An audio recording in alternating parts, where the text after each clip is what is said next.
Setiap harinya, ratusan kilogram cangkang kepiting dibuang begitu saja. Di tempat sampah, di pinggir pantai, bahkan di sekitar pemukiman nelayan.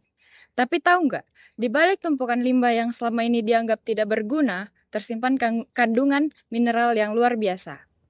Menurut penelitian IRMA tahun 2023 tentang analisis kitin dari cangkang kepiting rajungan, cangkang kepiting mengandung kitin sekitar 20-30% dari berat keringnya. Yang mana kitin merupakan sebuah senyawa organik yang terbukti mampu menyuburkan tanah dan melindungi tanaman dari serangan penyakit. Namun ironisnya, potensi ini sangat jarang dimanfaatkan. Dalam video ini, kita akan membahas bagaimana limbah yang selama ini terbuang sia-sia bisa diubah menjadi pupuk organik yang bernilai, baik untuk petani, untuk lingkungan, dan untuk perekonomian masyarakat pesisir sekitar kita. Balikpapan, khususnya kawasan Manggar, dikenal sebagai salah satu pusat konsumsi kepiting terbesar di Kalimantan Timur. Kepiting menjadi komoditas unggulan yang dikonsumsi setiap harinya oleh masyarakat, dijual di restoran dan diolah oleh pelaku usaha kuliner lokal. Nah, namun di balik tingginya konsumsi ini ada masalah yang sering diluput dari perhatian. Dalam studi tentang pengolahan limbah perikanan di Indonesia mencatat bahwa limbah cangkang kepiting menjadi salah satu sumber pencemaran lingkungan di daerah pesisir yang paling sering diabaikan. Nah, sebagian besar limbah ini hanya dibuang tanpa pengolahan apapun, seperti menumpuk, membusuk, dan mencemari lingkungan. Akibat nyatanya, bau tidak sedap muncul di setiap pemukiman. Lingkungan pesisir tercemar dan kebersihan kawasan terganggu. Ini bukan hanya sekedar masalah estetika, tetapi juga masalah kesehatan lingkungan yang serius. Padahal kalau kita mau sedikit lebih kreatif, limbah ini bisa menjadi solusi, bukannya masalah. Ini yang mendorong tim kami dari Institut Teknologi Kalimantan untuk mengembangkan inovasi pengelolaan cangkang kepiting menjadi pupuk organik yang ramah lingkungan. Oke teman-teman, jadi disinilah inovasi kami hadir, di mana kelompok kami ini mengembangkan solusi berbasis sirkular ekonomi, di mana kami mengolah limbah cangkang kepiting yang sebelumnya itu tidak dimanfaatkan ataupun tidak digunakan. Ini kami olah menjadi pupuk organik yang tentunya sudah ramah lingkungan dan juga memiliki daya guna yang tinggi.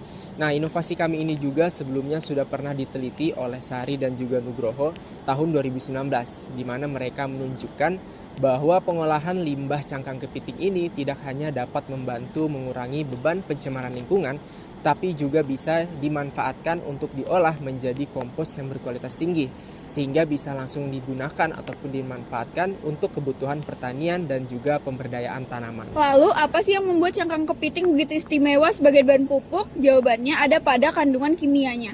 Ada 3 kandungan utama yang perlu kita pahamin. Yang pertama ada kitin.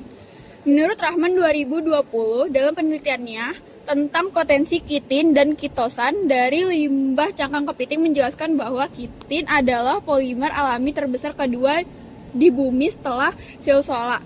Dalam konteks pertanian, kitin memiliki 3 peran penting. Yang pertama ada merangsang pertumbuhan bakteri baik, yang kedua ada meningkatkan ketahanan tanaman, yang ketiga memperbaiki struktur dan aerasi tanah.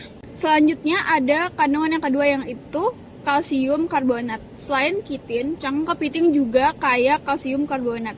Kandungan kalsium ini sangat efektif untuk 3 hal. Yang pertama, menetralkan keasaman tanah atau pH.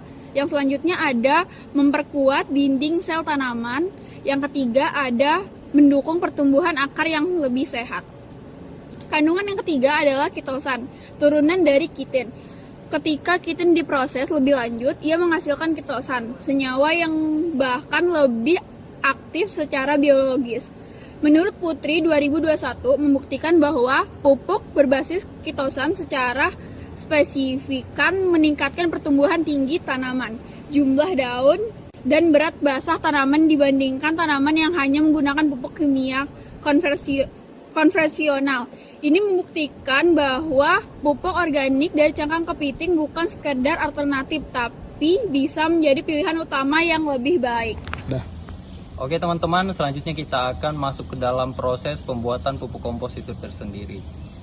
Yang pertama kita lakukan adalah pengumpulan cangkang kepiting itu sendiri, yang dimana kita peroleh dari supplier ataupun dari restoran, rumah makan. Kemudian kita lakukan pembersihan cangkang kepiting itu. setelah kita lakukan pembersihan, kita akan melakukan proses pengeringan, yang dimana proses pengeringan ini kita dapat menggunakan metode pengeringan dengan alat ataupun penjemuran.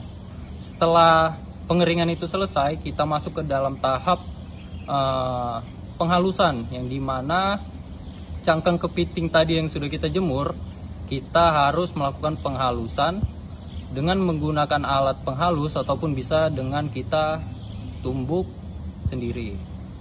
Setelah kita melakukan penghalusan, kita masuk ke dalam tahap terakhir, yaitu proses pengomposan, yang dimana proses pengomposan ini kita lakukan dengan mencampur cangkang kepiting tadi dengan bahan-bahan kompos alami seperti kotoran hewan ataupun bisa dengan EM4, cairan EM4, yang dimana cairan EM4 ini merupakan cairan kimia yang biasa digunakan untuk pengomposan. Kemudian setelah kita campur kedua bahan tersebut, kita lakukan proses fermentasi atau kita diamkan selama beberapa hari agar hasil pengomposan itu dapat berjalan dengan baik dan berhasil. Selain manfaat lingkungan, usaha ini juga memiliki potensi ekonomi yang sangat menjanjikan. Bahan bakunya tersedia melimpah dan hampir gratis, karena selama ini hanya dianggap sampah. Biaya produksinya pun relatif rendah karena tidak memerlukan teknologi yang canggih. Bappenas tahun 2020 dalam Rencana Pembangunan Jangka Menengah Nasional tahun 2020 hingga 2024 secara eksplisit mendorong pengembangan usaha berbasis pengolahan limbah dan ekonomi sirkular sebagai prioritas pembangunan nasional.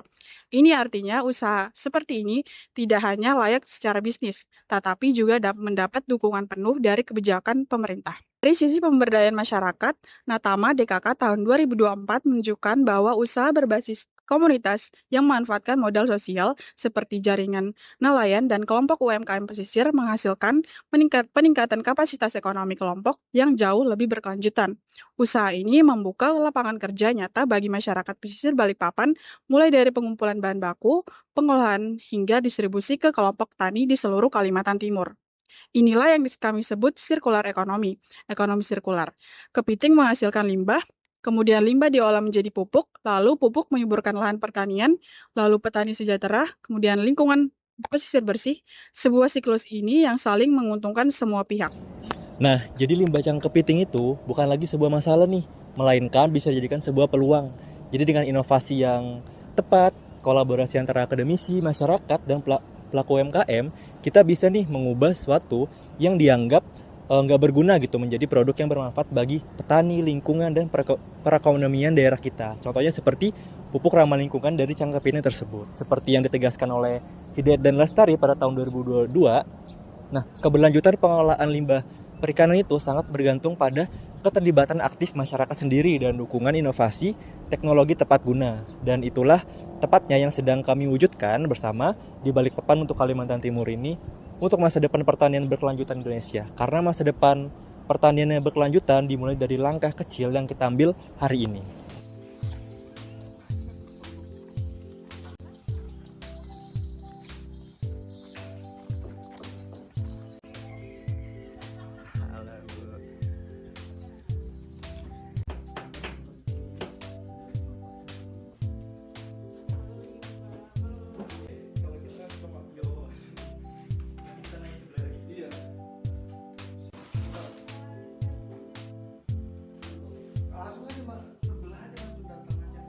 Datang kepiting sampai jadinya daging sampai dijual tuh mereka cuma